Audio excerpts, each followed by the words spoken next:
Fertility Society and the chair-elect of the Indian Special Interest Group, the ASRM. Very honored to have you here.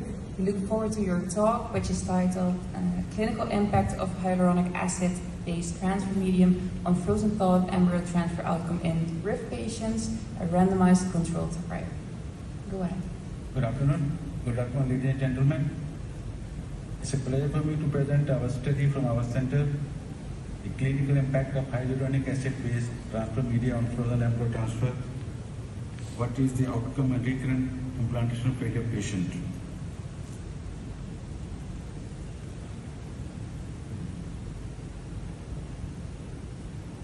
Recurrent implantation failure is a significant challenge to us. Around 10% of the patients undergoing assisted reproduction are often influenced by interaction between embryo and the endometrium, leading to unsuccessful outcome. And hyaluronic acid has been proposed as a potential additive to enhance implantation as it is involved in cellular interaction.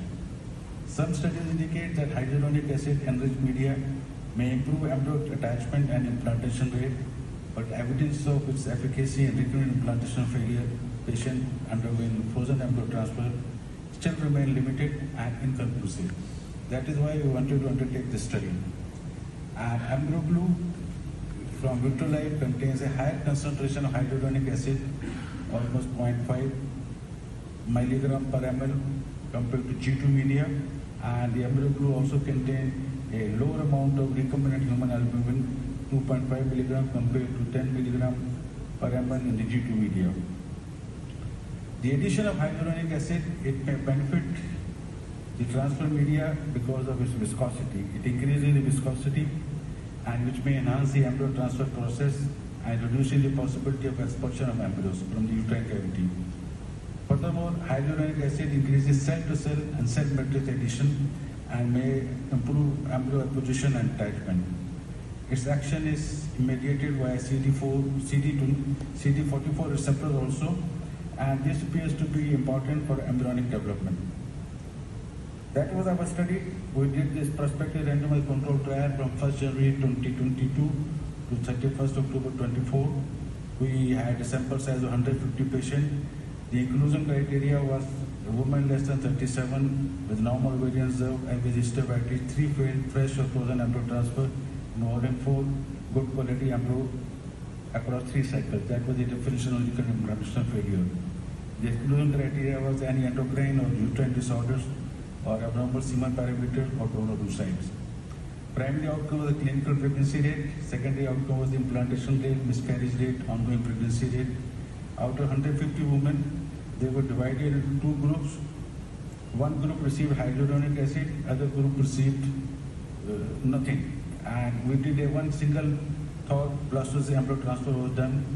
And for constant variable, we did the student t-test to analyze our results.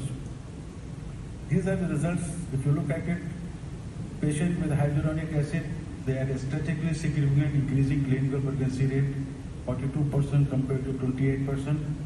And the implantation rate was also higher in hyaluronic acid, 31% versus 18%. Both the values were statistically significant. There was no major difference found in miscarriage rate. The ongoing pregnancy rate showed a trend favoring hyaluronic acid, although this difference was not statistically significant, but there was a trend that it might improve the ongoing pregnancy rate also.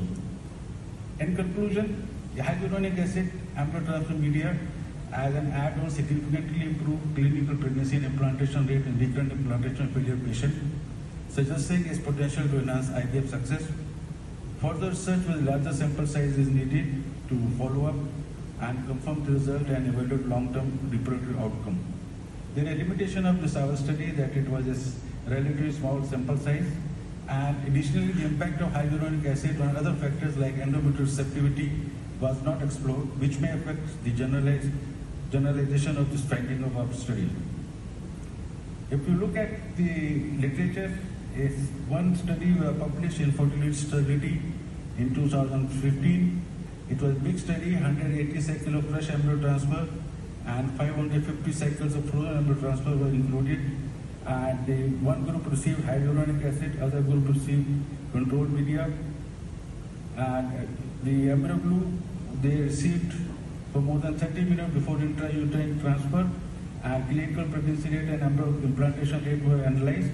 And results of this study also said the same thing. The clinical pregnancy rate in group B, which had hyaluronic acid, was significantly higher, which was statistically significant. And similarly, the implantation rate in hyaluronic group was also statistically significant. The conclusion was the use of embryo as an embryo transfer media produced high clinical pregnancy and implantation rate. This was published in Fertility Sterility. Then, in last year, we had the good practice recommendation from ASHRAE coming up, and their recommendation was the addition of hyaluron as an adherent compound in endometrial transfer media in IVF treatment increases the live birth rate following fresh embryo transfer. They said it increases the live birth rate in fresh embryo transfer without a significant effect on adverse outcome, and no effect was seen following frozen embryo transfer.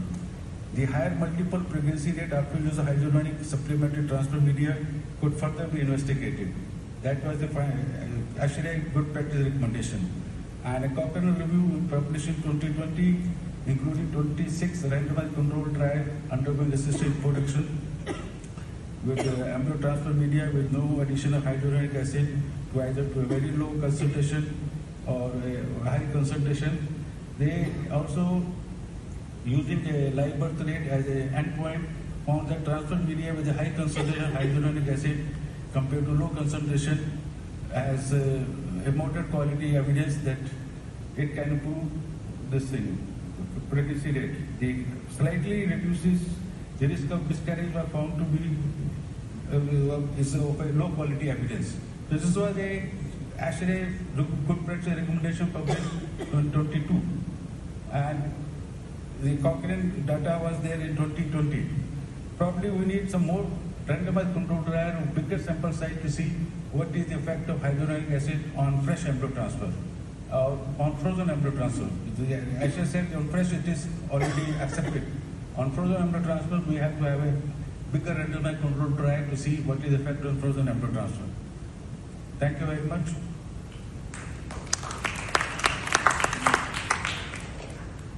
Thank you very much for your presentation.